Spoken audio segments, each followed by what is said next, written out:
Hi, TheSuffolkRam here from Rant Nerds. Welcome to another Rant. I've recently played a game called Receiver. A Receiver is a first-person shooter. It was created as part of FPS 7-Day FPS Challenge by Wolfire Games, a little indie studio.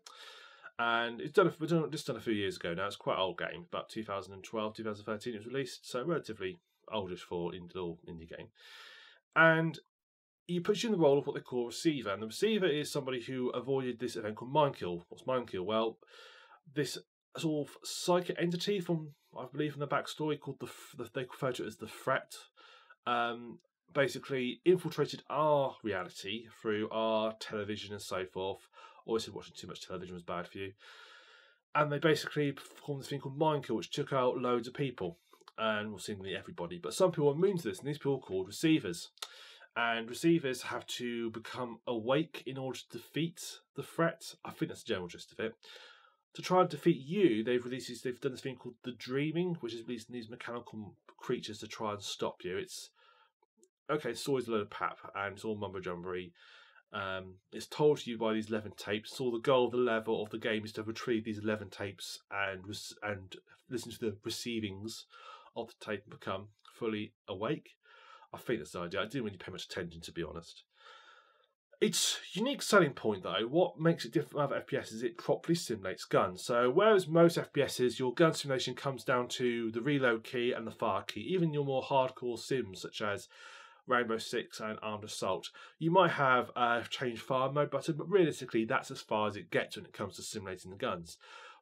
This game properly simulates how guns work. So to give you an example, you've used a handgun, you've fired it, you've used to pull your rounds in it. You need to reload the handgun completely. So what do you have to do? Well, first of all, you have to take the handgun, take out the magazine. Logical. But then you have to put the handgun away because you need a hand free to load the bullets. Makes sense. Load the bullets into the magazine. You then unholster the handgun, put the magazine back into it, cock it to reload, make it ready to fire again, and you're off.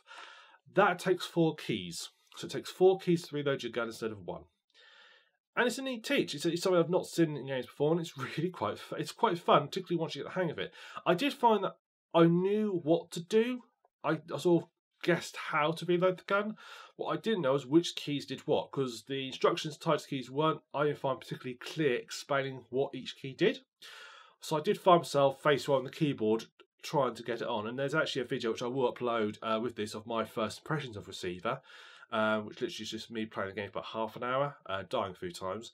And the first sort of 2-3 minutes, you'll just see me constantly dropping magazines on the floor, trying to work out how, basically, to load the ruddy magazine.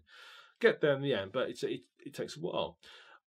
On the character, once you get the hang of it and you know what you're doing, it's great fun to just quickly unload, reload, boom, clock, off you go, fire again. It's quite fun. I like that. So that's quite neat, and it does pay, and it does, the way it simulates guns, it does pull off really well. Gameplay-wise, Receiver is a really fun game. It's quite hard, and I like harnessing games, but it's got to be what I call fair hard. What I mean by that is, to me, fair hard is like the original Rainbow Sixes, where you are really vulnerable, one hit, one kill, but so are the enemies. So you are on a level playing field. That to me is fair. That is fun. That's enjoyable. What I don't find fair hard is when you have got like 50 health points and the enemy you're fighting has got 5,000. That isn't fair. That's not enjoyable, and that's actually frustrating to me. But Receiver is like the former. One hit, one kill. At least if you can get wounded, I've never been wounded in it. I don't think that's possible. So really hard, really fun. You have to be really cautious when you're doing it. I mean, I've never successfully found all 11 tapes in one playthrough because just one mistake and boom, you've had it really. You get 3 guns in the game. You've got a Glock, you've got a Colt 1911, and a revolver. The Glock and the Colt are basically the same weapon in many respects. They reload the same, they fire the same, have similar sized magazines. I've seen no one knows the difference in their power or their accuracy. They seem to be very, very similarly. One difference is the Glock has a nice full auto mode, but actually you'd be stupid to ever use it because the amount of ammo you find in the game and the way it eats through the ammo is not worth doing. It's just not worth it. So I never even used that mode. I just thought, I ain't going to touch full auto. It seems pointless. The Colt has got a safety on it, which doesn't seem pointless. It seems a bit pointless as well. The other gun you get in the game is the revolver. The revolver is a little bit different. It has obviously the cartridges are kept in the magazine after firing, so you have to empty out the old cartridges before you can reload. That actually makes reloading, they're still quicker to reload those than it is to reload an empty magazine, because you have to reload the mag first. What can happen though is you can have a situation where you end up firing a non-existent bullet. You know, if you don't empty all the old cartridges out, you can end up firing the gun with a blank cartridge in it, which means you don't fire a weapon.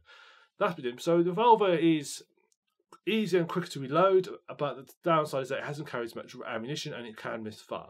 Whereas the Colt and the Glock don't have those issues.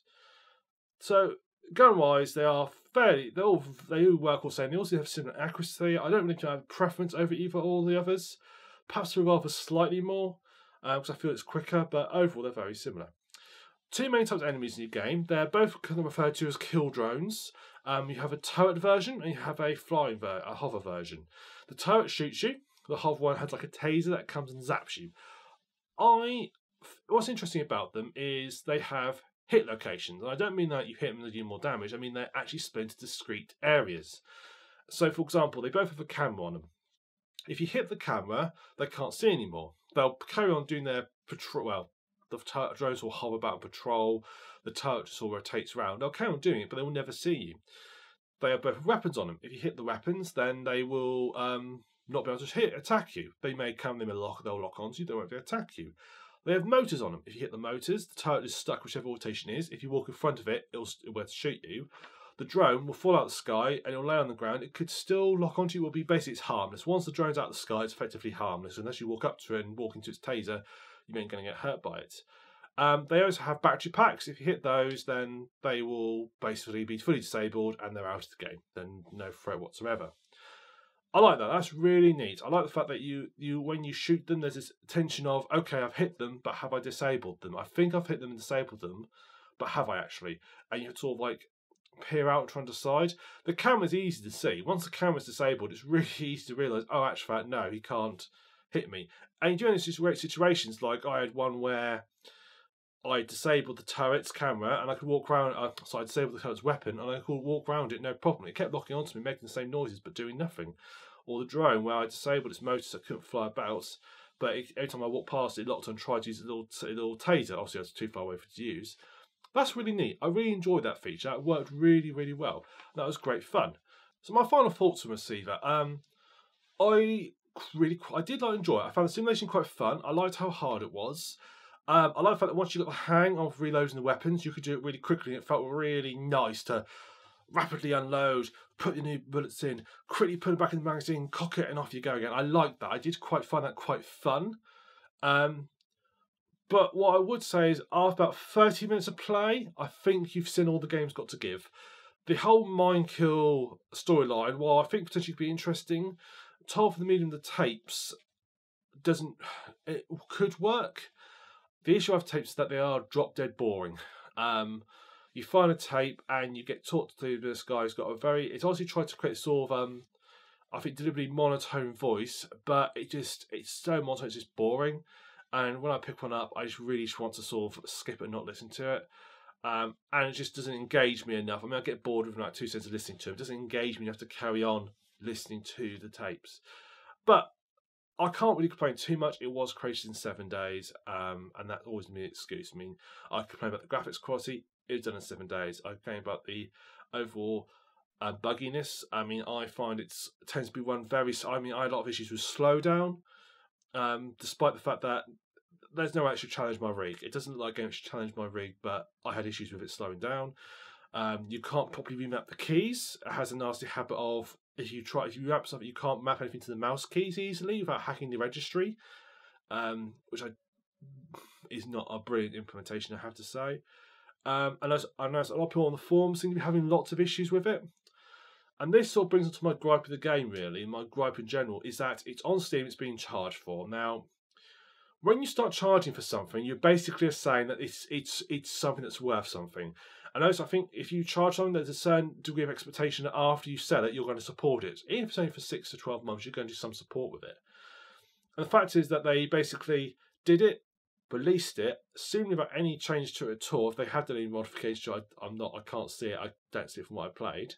It doesn't appear to. It still feels like a game was done in 7 days.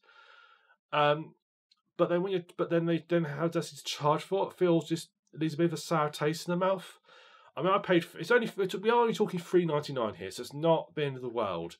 But I still was in the process of thinking I fancy doing a refund on this. And first, the fact that I was outside the 2 weeks, I would have probably looked down another route of having a refund on it, which is sad, really, because the game's got potential. In my mind, the game should have been released as free, or at least for something like 99p.